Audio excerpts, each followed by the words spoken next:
In 1989, a disturbed man entered a Domino's pizza restaurant in Chamblee, Georgia, believing that the company's marketing campaign was specifically directed at him and antagonizing him. Armed with a .357 Magnum revolver, he held 2 employees hostage for over 5 hours. His demands ranged from $100,000 to a white limousine, a science fiction novel, and freshly cooked pizzas.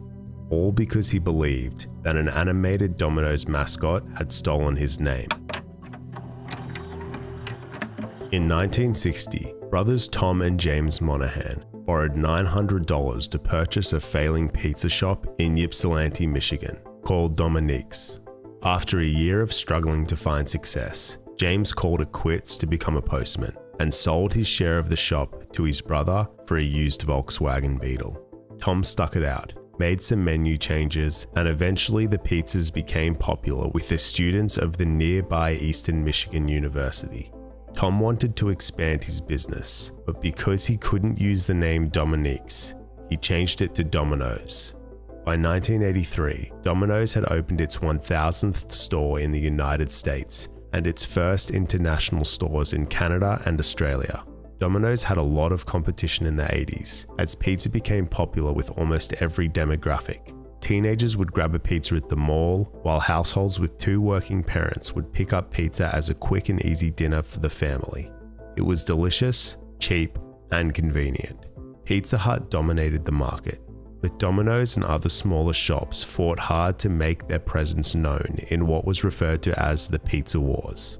The competing pizza companies took over TV screens with their commercials, bombarded mailboxes with coupons, and were constantly one-upping each other with their marketing gimmicks. In 1984, Domino's ramped things up by introducing their promise to deliver pizzas in 30 minutes or less. Their main competitor, Pizza Hut, was still primarily known for being a dine-in restaurant, but people were increasingly staying in to have dinner while watching TV. So Domino's decided to push their delivery service. Pizza delivery was still a novel concept at the time, so Domino's needed to overcome the perception that delivered pizzas would arrive cold, stale, with cheese stuck to the top of the box. Domino's executives hired an external advertising agency, Group 243, to help get the message across. The booming economy and consumerist culture of the 80s in the United States paved the way for an iconic era of television advertising. Michael Jackson's Pepsi partnership, the still often quoted "Where's the beef" line from a Wendy's spot, Kit Kat's "Give Me a Break" jingle, and Ridley Scott directed Apple Macintosh Super Bowl ad all emerged in this decade.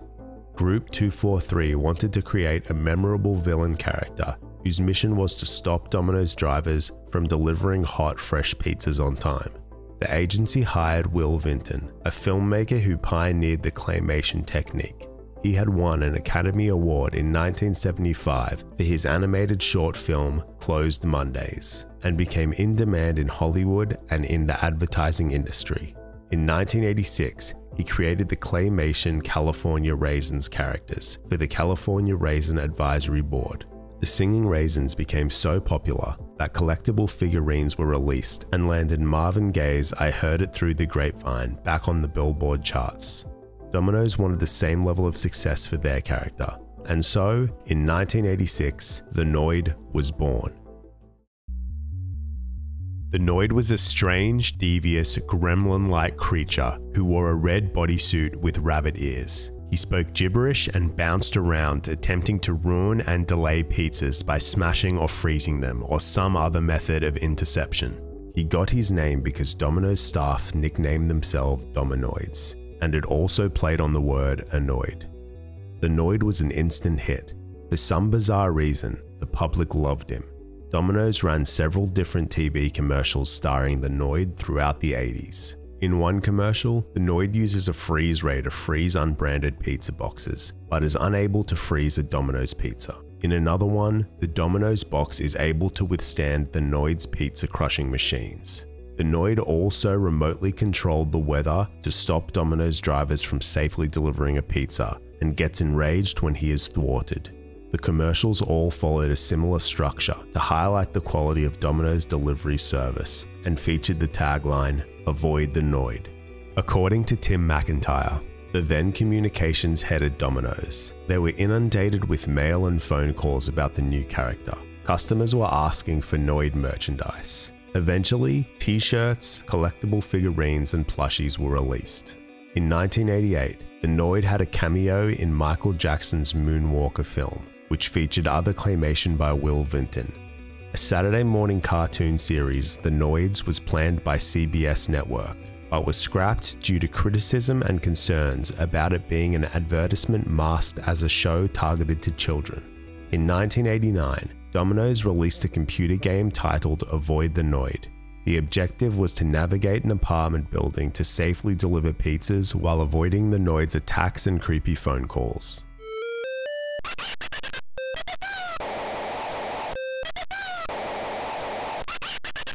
As the Noid became a household name, more TV spots were produced, and the slogan, "Avoid the Noid," was everywhere. Meanwhile, Kenneth Lamar Noid from Albany, Georgia, was growing uneasy about the Domino's mascot. Kenneth was 22 years old in 1989, and his surname Noid was suddenly being repeated all over the TV and radio. He suffered from undiagnosed mental illnesses and began to believe that the Domino's ads were talking about him specifically. Domino's Pizza delivers quality, so you can avoid the Noid. We keep the Noid out and all the quality in. We avoid the Noid. For 3 years, he had been hearing "Avoid the Noid" and that Domino's Pizza was Noid-proof, and began to internalize this message as a direct attack at him. He thought Domino's was trying to turn the public against him. On the 30th of January 1989, Kenneth decided to get revenge. At around 11 a.m., he entered the Chambly Domino's restaurant, armed with a .357 Magnum revolver. 21-year-old Sean Burnside went to the counter thinking this was just a normal customer. However, Kenneth immediately pulled out his gun and demanded $100,000. He began to rant about how Domino's owed him the money for all the distress they had caused him because of their advertising campaign. He demanded to speak to Domino's founder and owner, Tom Monahan, but Sean only knew one phone number, the employee safety hotline. Sean called the number and explained the situation, but the operator initially thought it was a joke. Growing impatient, Kenneth fired 2 shots into the ceiling and shouted that he would kill the employees if he didn't get what he wanted. Police and Domino's higher-ups were alerted. Sean and another employee, 25-year-old Daryl Wilson, were taken hostage as a negotiator called the store.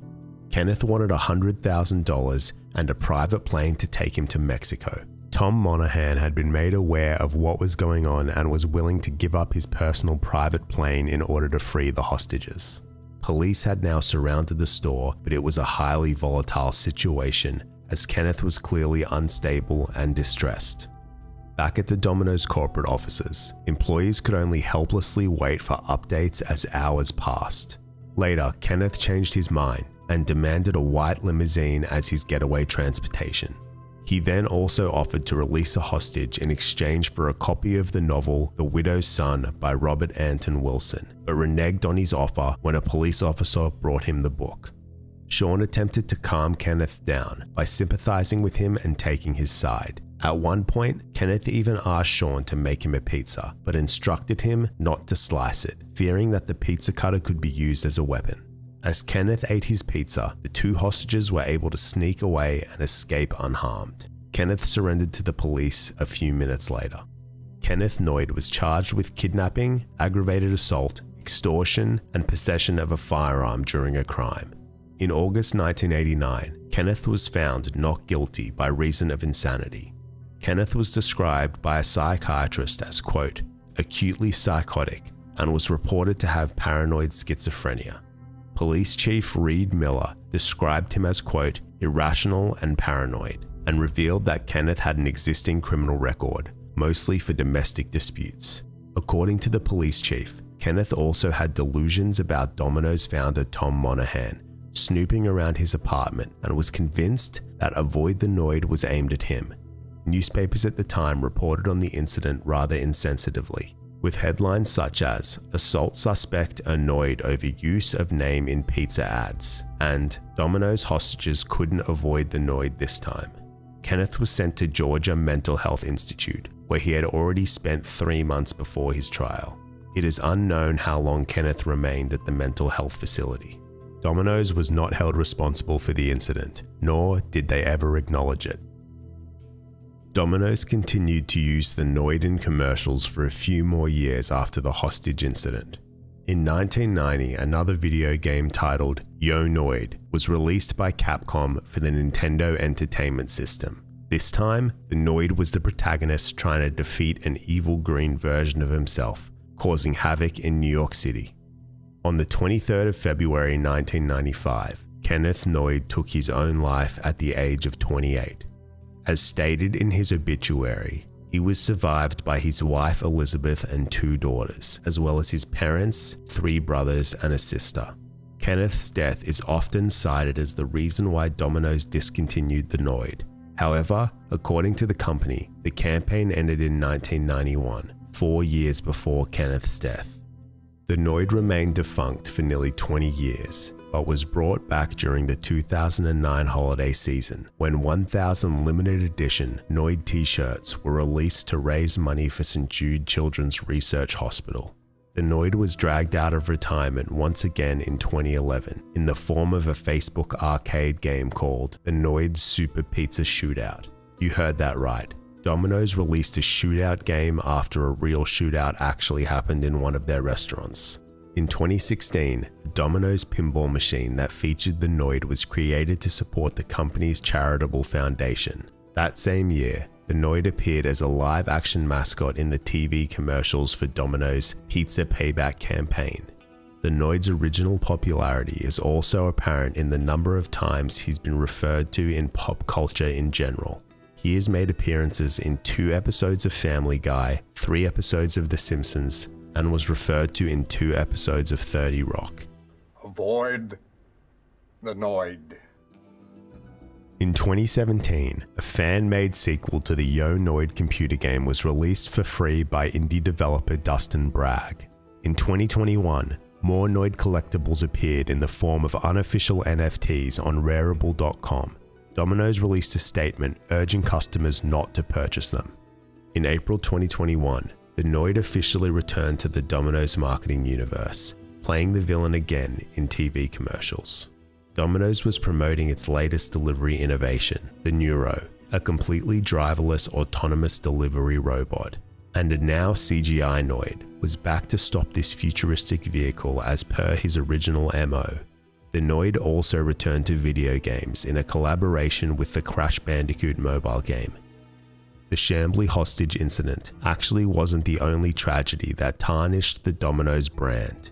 Their 30-minute delivery promotion was a hit through the 80s and helped grow Domino's into the largest pizza delivery company in the United States. However, it also put pressure on the drivers to drive recklessly. By 1989, more than 20 fatalities occurred involving Domino's drivers, calling the company's 30-minute delivery guarantee into question. In 1990, 41-year-old Susan Wochop was struck and killed by a Domino's delivery driver in Illinois. Her family agreed to a settlement from Domino's of $2.8 million. The criticism and high-profile lawsuits started stacking up against Domino's, but the final straw came in 1993. 49-year-old Jean Kinder from Missouri suffered head and spinal injuries when a Domino's delivery driver ran a red light and struck her car. A jury awarded her more than $78 million in damages, leading to the end of the 30-minute delivery guarantee in the United States.